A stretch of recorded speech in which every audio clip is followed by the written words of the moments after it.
जदयू के करीब आने का शौक नहीं है, बिहारियों की जान बचाना हमारी पहली प्राथमिकता है, यह कहना है चिराग पासवान का। जब इस संक्रमण के बावजूद बिहार में बाढ़ के बावजूद हमारा प्रदेश चुनाव कराने के लिए तैयार है, चुनाव के लिए जब साधन संसाधन है तो स्वास्थ्य सेवा को बेहतर बनाने के लिए भी साधनों की कमी नहीं होनी चाहिए।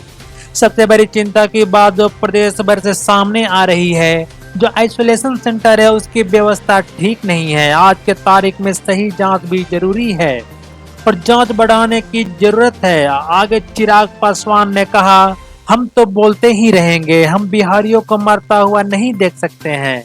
हमारे लिए प्राथमिकता भी चुनाव नहीं, हमारे लिए प्राथमिकता बिहारियों की जान बचाना है। जमुई से विजय कुमार की रिपोर्ट। से अभी हम स्वास्थ्य सचिव से भी हम बात किए हैं जमुई के लिए। बहरहाल ये पूरे प्रदेश के लिए चिंता का विषय है। कुछ दिन पहले हम डीएम साहब से हम वीडियो कॉन्फ्रेंसिंग के माध्यम से हम बात भी किए थे और उनसे जानकारी लिए थे कि टेस्टिंग यहाँ पर कितनी हो रही है और कैसे हो रही है। ये आप लोगों की भी मैं जानकारी में देना चाह रहा हूँ कि 11 तारीख को जब आदरणीय प्रधानमंत्री जी ने इस बात का ट्वीट किया कि बिहार में टेस्टिंग कम हो रही है, जबकि उस दिन बिहार में 75,000 टेस्टिंग हो रही थी। उसके पीछे का कारण ये था कि 75,000 में से 65,000 टेस्टिंग जो है वो आपकी रैपिड एंटीजन के थ्रू हो रही है।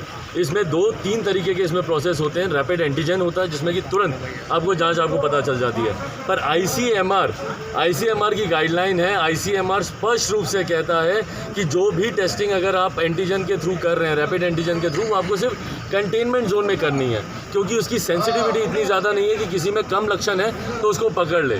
जो पॉजिटिव संभवतः वो तो ठीक है, पर अगर किसी को नेगेटिव आया, कितनी बार हम लोग देखते हैं कि किसी का नेगेटिव आया पर उसके बाद भी लक्षण उसमें बरकरार रहते हैं, उसके बाद भी वो बोलता है कि हमको अभी भी छाती में हमको तकलीफ हो रही है, सांस लेने में हमको दिक्कत हो रही है। उसके लिए अनिवार्य है कि आप RT-PCR के थ्रू आप उसका टेस्ट करवाएं। RT-PCR आज की तारीख में पूरे बिहार प्रदेश में मात्र 6100 हो रहे हैं, और जबकि लगभग 90% जो टेस्ट हो रहे हैं वो रैपिड एंटीजन के थ्रू हो रहे हैं। हम लोगों की शिकायत इस बात की है कि जो रैपिड एंटीजन के थ्रू जो टेस्ट किए जा रहे हैं वो सटीक नहीं हैं। संभवतः कई ऐसे संक्रमित होंगे जिनका उसमें नेगेटिव आ गया होगा, पर अगर आप तुरंत आप RT-PCR कराएंगे, 1-2 पत्रकार हैं जिनको मैं जानता हूं जिन्होंने रैपिड एंटीजन टेस्ट कराया, उनका नेगेटिव आया, पर जैसे ही तुरंत उन्होंने RT-PCR कराया उनका पॉजिटिव आया।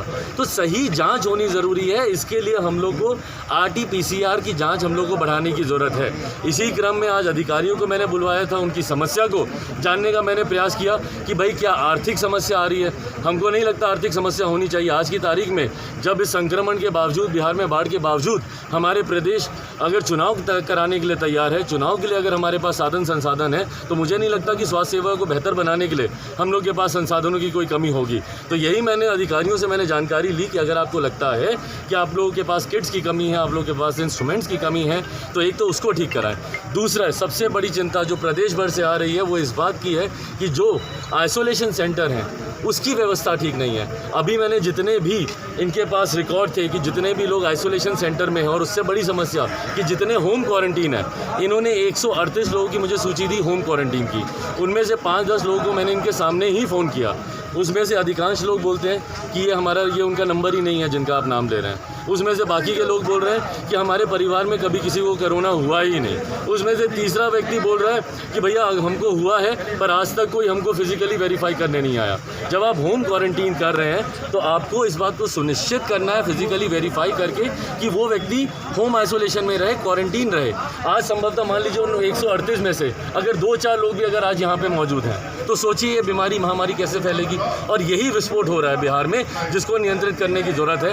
अधिकारियों से मैंने जानकारी ली है, स्वास्थ्य सचिव जी को मैंने जानकारी दी है, संभवतः वो उसके ऊपर कार्रवाई करेंगे और आने वाले दिनों में और प्रदेश के और जिलों से जानकारी इकट्ठा करके संभवतः माननीय मुख्यमंत्री के संज्ञान में भी इस विषय को बोल रहे हैं। मांग कीजिए, हम मांग करते तो कहा जाता है कि हम आलोचना कर रहे हैं, हमको तो पूरा राजनीतिक रूप दे दिया जाता है। आप लोग मांग कीजिए, जो सच्चाई है आप लोग बताइए कि भैया ये समस्या आ रही है, आप लोग के भी संज्ञान में समस्या होगी। आपके एक पत्रकार साथी थे जो इस परेशानी से गुजरे हैं, तो आप लोग जो सच्चाई है रखिए। हम तो बोल ही रहे हैं, हम तो बोलते ही रहेंगे।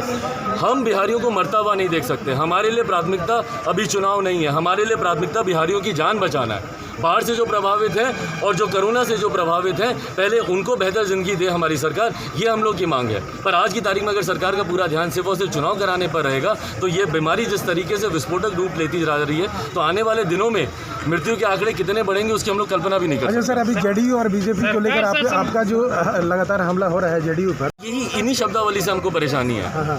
ये हम हमला कर रहे हैं, हम सिर्फ सच्चाई सामने रख रहे हैं। आप अधिकारियों से जाके पूछे ना कि हम क्या गलत बोल रहे हैं। तो इस मामले में आपने बात किया, जैसा कहा कि केंद्र सरकार बीजेपी प्रधानमंत्री लगातार ये कहते आ रहे हैं कि टेस्ट बढ़ाना चाहिए और बिहार सरकार नहीं करा रही। इस पर आप देखा जा रहा है तो जदयू के प्रति आपकी दूरी बढ़ते जा रही है और भाजपा के प्रति हमको जदयू से ना दूरी बढ़ानी है इसको लेकर, ना उनके करीब आने का हमको शौक है। हमको बिहार की जो समस्या है वो माननीय मुख्यमंत्री तक रखना है। अधिकृत वो है, आज की तारीख में चिराग पासवान चाह के भी कुछ नहीं कर सकता।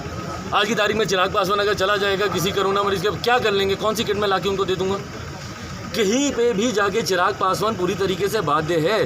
कोई अगर एक व्यक्ति इसके लिए सक्षम है, अधिकृत है, तो माननीय मुख्यमंत्री हैं।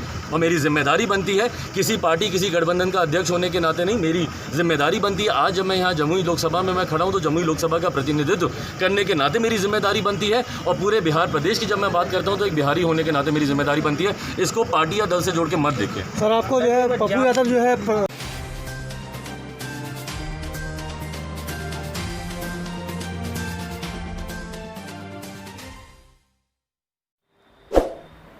खबरों में बने रहने के लिए चैनल को लाइक करें, सब्सक्राइब करें और बेल बटन दबाना बिल्कुल ना भूलें।